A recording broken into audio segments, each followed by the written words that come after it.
从今年开始，我们可以忘了南美洲那个蝴蝶效应，因为中国港口上有一个人感染了新冠，全球航运业可以跟着一起发烧。各位网友，大家好，我是刘小飞。大伙儿都知道啊，有个词儿叫蝴蝶效应，说是南美洲啊，一只蝴蝶扇动一下翅膀，世界上某个地方的海洋就会掀起滔天巨浪。虽然是个比喻吧，但是很多人愿意把这事儿当成真的。一直辩论的时候，经常有人说这个蝴蝶怎么样？其实他也可以想想看，南美洲那么多蝴蝶呢，随便扇一下都是滔天巨浪了，那世界还活不活了？就是个比喻而已。不过呢，现在真有一个类似的效应了，这就比这个南美洲的蝴蝶扇翅膀真实多了。这就是中国这个宁波港啊，一个码头工人感染了新冠病毒，所以呢关闭了一个码头。这个码头呢占宁波港吞吐量的1/5，就这么点事儿。不过宁波港可是世界上第3繁忙的大港啊，关了1周以后，这个宁波港就真的变成大蝴蝶了。由于这个第3繁忙的世界大港口部分关闭，并且不确定什么时候能开放，结果就是中国其他主要港口上全都开始排队拥堵了。上海宁波港外排队船只呢多达141艘了，包括厦门港外排队等候装卸的船只，从8月初的6艘到现在24艘。有的船主感觉啊，跑到别的港口，比如上海啊或者香港啊，一样是排队，那会儿就别走得了，就在原地等待宁波港恢复，没准呢原地等候还能更快。基本上大家感觉就是5一、11长假的时候，大家最后一天在高速收费站堵车那个感觉。上次呢，深圳盐田港出事的时候也是这个样子，只不过比宁波港还惨烈一些。有人说简直是劫难了，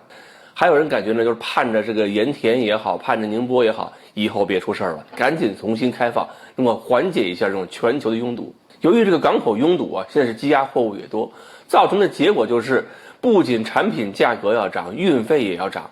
而且只要是产品经过中国或者原产于中国，交付时间还有这个销售成本全都受了影响。但就是这样，这么多航运公司，他们的船这个航线到中国这条线是谁也不敢放弃。现在的船主呢不怕运价上涨，因为价格上涨他们也一样能多赚一笔。而我们呢，我们也不怕，我们的产品也不怕卖不出去，无非就是涨价嘛，涨价最后这个掏钱的也不是我们。倒霉的呢是美国那边，美国这边要支付更多的产品成本，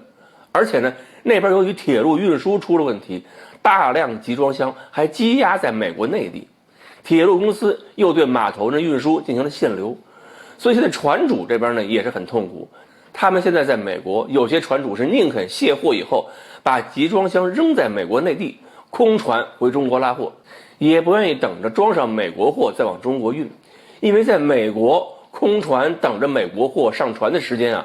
还不如直接回中国去拉货，时间呢耽误不起，空船回中国利润才最大。前面说了半天呢，好像都是商业问题，但实际上谈到这个程度，就应该能看出战略问题了，就是美国对中国生产它的依赖性到底有多大。以美国现在的条件啊，要跟中国玩脱钩，它有没有底气？所以很多朋友考虑一些国际事务，包括什么战争与和平啊等等事情的时候，可能就没有注意到美国对中国这种依赖性，而就是这种依赖性决定了有些事情是美国没法做、不敢做的。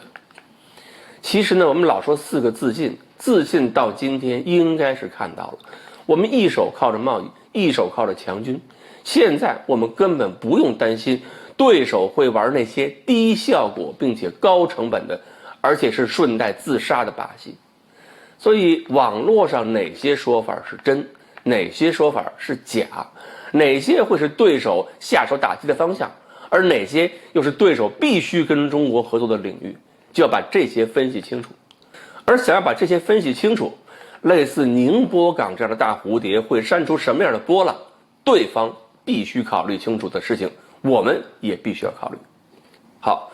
通过宁波港这次停运对全世界的影响，我们能够反思出什么？今天呢就聊到这里，欢迎大家继续关注我们的栏目，我们下期再说。